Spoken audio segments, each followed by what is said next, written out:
Hello, youngins. I just want to take a minute here and go over the criteria and the expectations for the Hammurabi's Code essay, and also to go over some of the,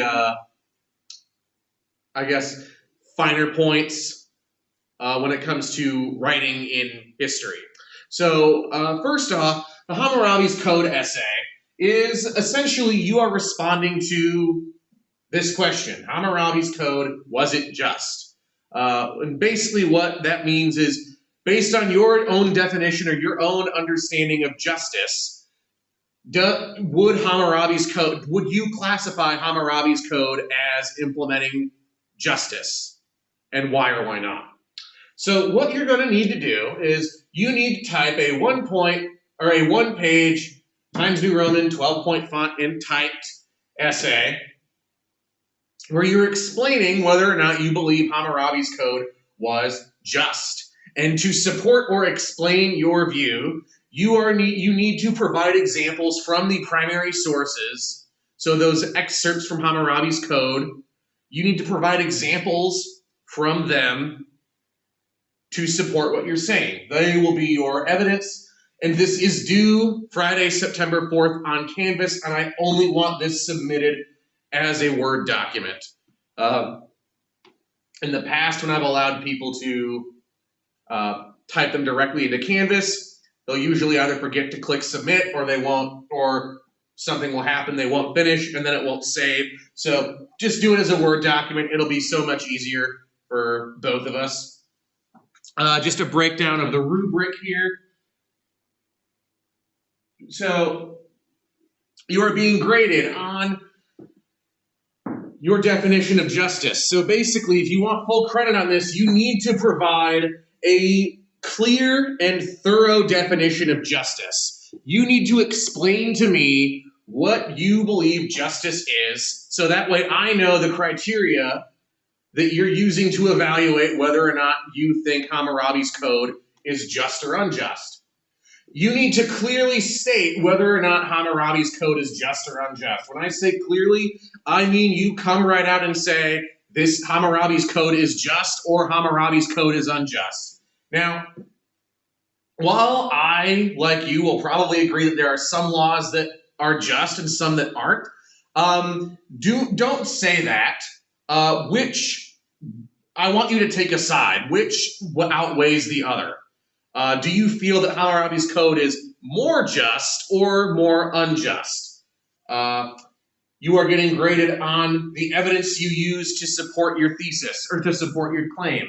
So again, you have to include specific examples cited from those primary sources that I gave you. So from those excerpts from Hammurabi's Code, you need to pull examples from those laws to back up whether or not you believe that it's just or that it's unjust.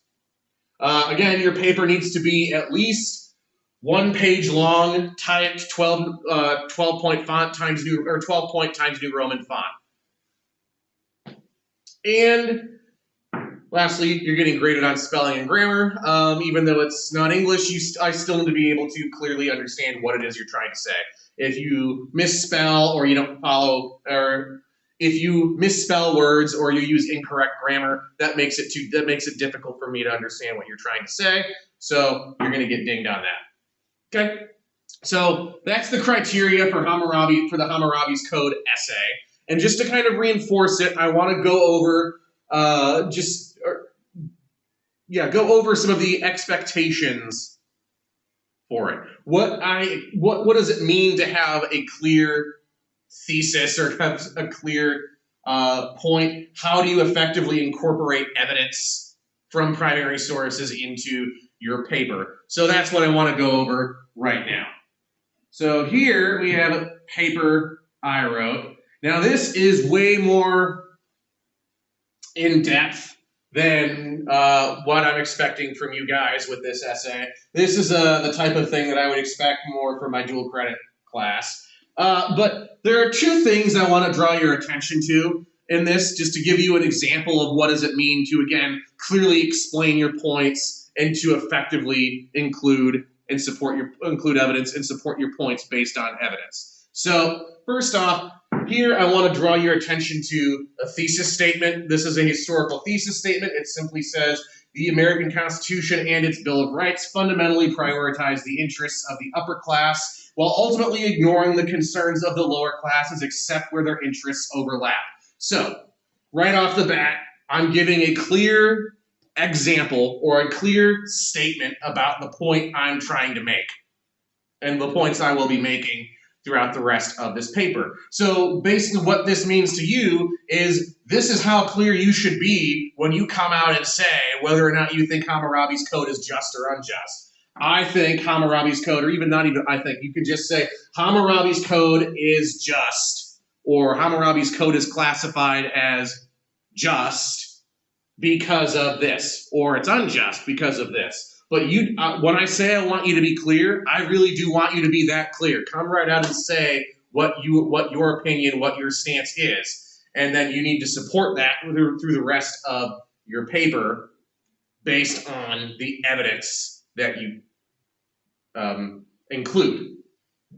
And speaking of evidence, so like what you're doing, I'm also supporting this point with evidence from both primary and secondary sources. You're actually only using primary sources. So how do you effectively incorporate these sources? Meaning, how do you include the evidence from a source and how do you cite it? So in response to the first point, there are a couple of ways you can incorporate or include evidence from historical sources into your writing. The first is to effectively state the point you're trying to take away from the source and just cite it. So here, for example, in this sentence, I have this citation where I'm just pulling evidence from the source. I'm not quoting directly from it, but since I'm still pulling evidence from it, I still have to state where I got it. So I'm saying, as such, the elite delegates responsible for designing the new American government use their position to guard their interests from the limited populist impulses gaining power in state legislatures and that had influenced the writing of many of the state constitutions during the Revolutionary War. Here I have my citation where at the bottom it's my footnote saying where I got that information from. Now, I don't expect you to use footnotes. I don't even necessarily want you to use footnotes for this, but you do have to cite where you're getting your information from. And literally all you have to do is at the end of your sentence, put a parenthesis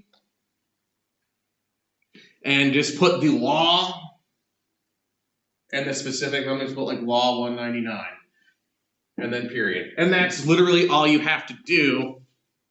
Oh, wow, you can't even see that. I can make it.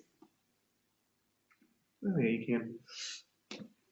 But that's literally all you have to do. Just parenthesis, state which law it is that you're citing, and then parenthesis. And period, a close parenthesis and period. That's all I mean when I say I want you to cite it. I just want you to let me know what law it is that you're pulling from.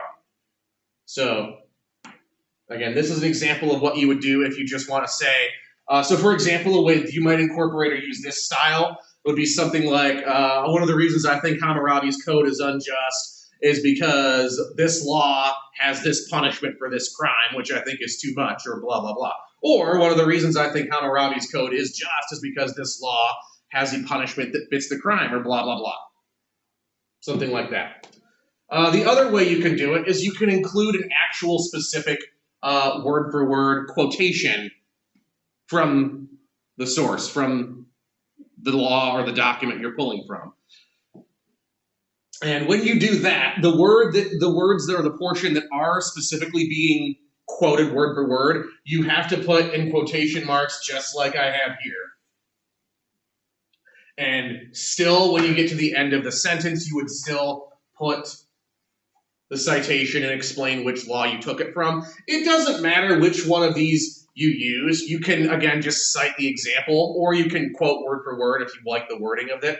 But again, be prepared to explain how this example you're citing supports your argument.